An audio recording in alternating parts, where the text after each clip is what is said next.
जिल्हाधिकारी यांच्या अधीनस्थ ॲडिशनल कलेक्टर यांच्याकडे गौण खनिजा संबंधी वाळू असतील, क्रशर्स असतील, दगडखानी असतील, याबद्दलचे लीजचे याबद्दलचे निविदा काढणे वगैरे अधिकार हे जिल्हाधिकारी कार्यालयातच असायचे, जिल्हाधिकाऱ्याकडेच असायचे. पण मागच्या 8-9 वर्षापासून ते ॲडिशनल कलेक्टरला वर्ग केले होते. खरं तर गौण खनिज हा अत्यंत महत्त्वाचा विषय आहे आणि यांना प्राधिकृत केलं पाहिजे, जेणेकरून जिल्हाधिकाऱ्यांनी कटाक्षाने गौण खनिज संबंधाने जे काही शासनाचे धोरण आहे ते चांगल्या पद्धतीने आणि योग्य पद्धतीने राबवण्याकरता हे अधिकार आम्ही दिले आहे. मला वाटतं यातनं थोडं आम्हाला प्रशासनामध्ये अजून चांगलं काम करता येईल. जिल्हाधिकारी स्वतः रिस्पॉन्सिबल असतील. जे काही वाळू तस्करी सुरू आहे, गौण खनिजामध्ये गैरव्यवहार आहे, त्यामध्ये थोडे जरा जिल्हाधिकाऱ्याचं इंटरव्हेन्शन आवश्यक आहे. सर, वाळू तस्करीचा उल्लेख केला कारण की ग्रामीण भागामध्ये मोठ्या प्रमाणामध्ये वाळू तस्करीला सामोरं जावं लागतं. वाळू माफिया तयार झाले, त्याच्यावर निर्बंध येतील का असं म्हणतो? काल आम्ही विस्तृत अभ्यास केला आहे. मी विभागाची बैठक घेतली. वाळू तस्करी संबंधाने आम्ही या ठिकाणी चांगले निर्णय घेतो आहे. डिमांड आणि सप्लाय याची गॅप आम्ही कमी करणार आहोत. खरं तर जोपर्यंत बाजारामध्ये वाळू हे पूर्णपणे उपलब्ध होत नाही तोपर्यंत तस्करी चालणार आहे. आणि त्यामुळं दगडखानीतून येणारी वाळू जी क्रश यार्ड आहे ती किती वापरायची, नदीतली वाळू किती वापरायची, यातून आपल्याला जे गव्हर्नमेंटचे बांधकाम आहेत ते कसे पूर्ण होतील, घरकुलांना गरीब माणसांना रेती कशी मिळेल, याकरता एक विस्तृत धोरण आम्ही या ठिकाणी लवकरच 15 दिवसामध्ये आणतो आहे. आणि यामध्ये आम्ही संपूर्ण देशातल्या संपूर्ण राज्याचा सुद्धा वाळू धोरण मागवले आहे. ते आमच्याकडे उद्या येतील. यावर सर्वकष आम्ही वाळू धोरण तयार करू. दगडखानीतून निघालेली वाळू याच्याबद्दलही धोरण तयार करू आणि हे पब्लिक डोमेनवर आम्ही देऊ. जनतेच्याही यामध्ये एक्सपर्ट लोकांच्या काही त्या ठिकाणी सूचना असतील त्या आम्ही स्वीकारू आणि या राज्याला एक चांगलं आणि यानंतर कधी बदलाची गरज पडणार नाही असं वाळू धोरण आम्ही देणार आहोत.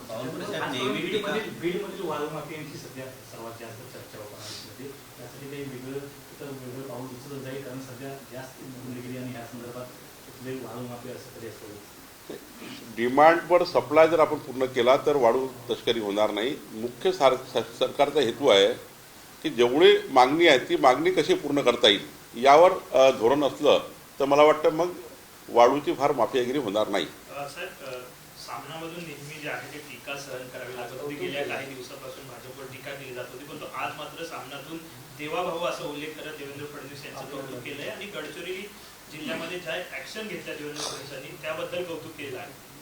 आमच्याकरता आनंदाचा दिवस आहे. देवेंद्र फडणवीसजीच्या सरकारकरता आमच्याकरता अनेक दिवसापासून आम्ही वाट बघत होतो की सामना कधीतरी चांगलं लिहिल. यापूर्वी त्यांना चांगलं लिहिता आलं असतं, पण आज किमान देवेंद्रजींनी महाराष्ट्राला विकसित महाराष्ट्र करण्याकरता जे जे काही गडचिरोलीत असतील, या महाराष्ट्राचा नक्षलवाद संपवण्याचे विषय असतील, गडचिरोलीसारख्या दुर्गम भागातल्या जनतेच्या डेव्हलपमेंटचे विषय असतील आणि महाराष्ट्र पुढे नेण्याचे विषय असतील, किमान सामनातनं देवेंद्रजींचं कौतुक होणे हे आमच्या सरकारला, जे आमचं सरकार विकसित महाराष्ट्राकडे आम्ही घेऊन जातो आहे त्याकरता आनंदाची गोष्ट आहे. आणि देवेंद्रजींनी यापूर्वी अनेक निर्णय असे घेतले आहेत, तेव्हाही आम्ही सामना अभिनंदन करलं अशी वाट बघितली होती. पण ठीक आहे, उशिरा केलं त्याबद्दल धन्यवाद आहे सामनाचे.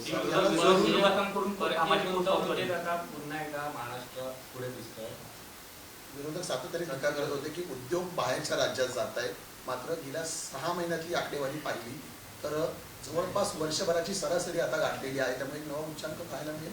हा उच्चांक आता सुरुवात आहे. जसं जसं समोर जाईल सरकार, देवेंद्रजीचा कार्यकाळ पुढं जाईल, 100 डेज आपण जे म्हणतो आहे सरकारचे, तो कार्यकाळ जेव्हा संपेल 100 डेजचा, त्या दिवशी तुम्हाला अजून काही वेगळं दिसेल. ही सुरुवात आहे. पिक्चर भी बाकी आहे, ट्रेलर आहे. और हे ट्रेलर एवढं सुपरहिट आहे तर पिक्चर किती मोठा असेल. त्यामुळं मला वाटतं देवेंद्र फडणवीस सरकार, आमचं सरकार हे महत्त्वाचं सरकार, आमच्याकरता महाराष्ट्राकरता दिलेलं वचनं पूर्ण करेल आणि त्याकरता आम्ही काम करतो आहे. माळशिरसचे आमदार उत्तम जानकर जे आहेत ते वारंवार ईव्हीएम आणि या सगळ्या गोष्टी समोर आणताना पाहायला मिळतात. आता त्यांनी असं म्हटलं की 3 महिन्यात राज्यातलं सरकार पडेल. पुरावे समोर आणत नाहीत परंतु वारंवार ते वक्तव्य करताना पाहायला मिळतात. उत्तम जानकर साहेबांनी सुप्रिया सुळेताईचा सल्ला घ्यावा आणि पुढे जावं. सर, बीड प्रकरणानंतर बजरंग सोनवणे जे खासदार आहेत त्यांनी प्रतिक्रिया दिली. ते म्हणाले हा जो तपास आहे ना तो इतर राज्यांमध्ये द्यायला हवा, महाराष्ट्रात उत्तर जिल्ह्यात असं आहे की मी कालही सांगितलं की अशा घटनाचं राजकारण फार होऊ नये. हे मान्य आहे की फार गंभीर घटना आहे, न पटणारी आहे, माणुसकीला काळीमा फासणारी आहे. अशा घटना सरपंच सारख्या लोकप्रतिनिधीला मर्डर होणे हे महाराष्ट्राचं शोभणारं नाही आहे. बट घटना झाल्यानंतर महाराष्ट्राच्या सरकारनं ज्या पद्धतीनं काम केलं आहे देवेंद्रजींनी आणि त्या घटनेमध्ये इतक्या खोलपर्यंत गेल्या देवेंद्रजी की ते सोडणार नाही कोणाला. त्यामुळं आता पॉलिटिकल इंटरव्हेन्शन खूप जास्त करून तिथे जाणारे लोक ज्या पद्धतीने मीडियामध्ये बोलतात, एक दिवसाकडे जातात, सहानुभूती मिळतात, वापस येतात. ते गेलं पाहिजे, आमचं काही म्हणणं नाही.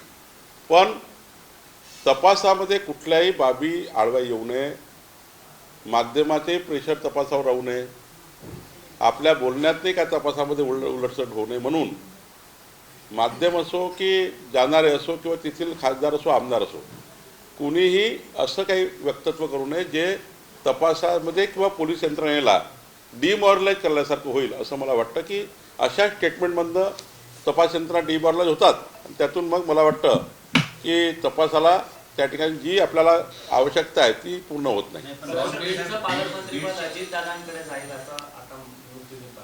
बीड जिल्ह्याचं पालकमंत्रीपद राष्ट्रवादीकडे हे पूर्वी होतं, आताही त्यांनी मागितलेलं आहे त्यांच्या यादीमध्ये.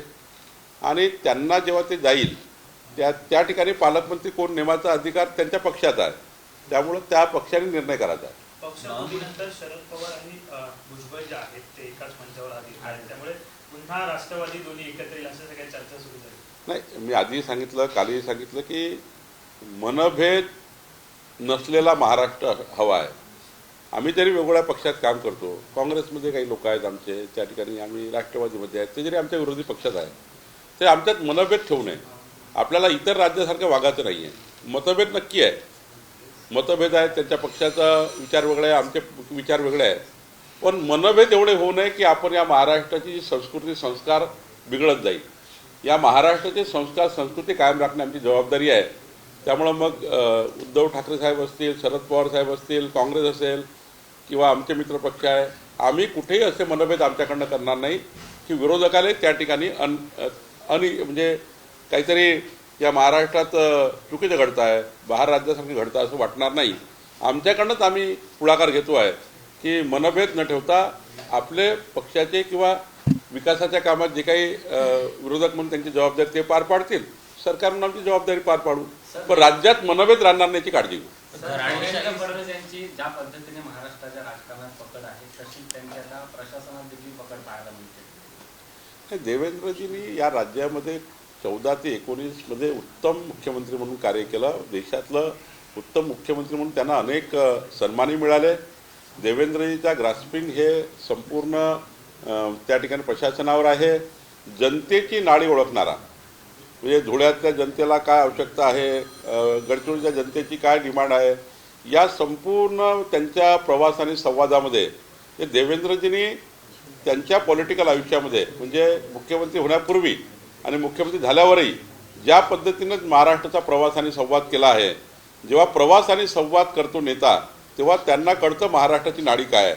देवेंद्रजीचं खरं काय आहे, त्यांनी संपूर्ण राज्यभर अनेक वेळा प्रवास केला आणि त्यातनं जी महाराष्ट्राची नाडी त्यांनी ओळखली त्यावर त्यांनी प्रशासनामध्ये चांगली पकड मिळवली आणि आता एक उत्तम मुख्यमंत्री म्हणून खरं तर मोदीच्या संकल्पाला महाराष्ट्र साथ देईल असे मुख्यमंत्री देवेंद्र फडणवीसजी आहेत.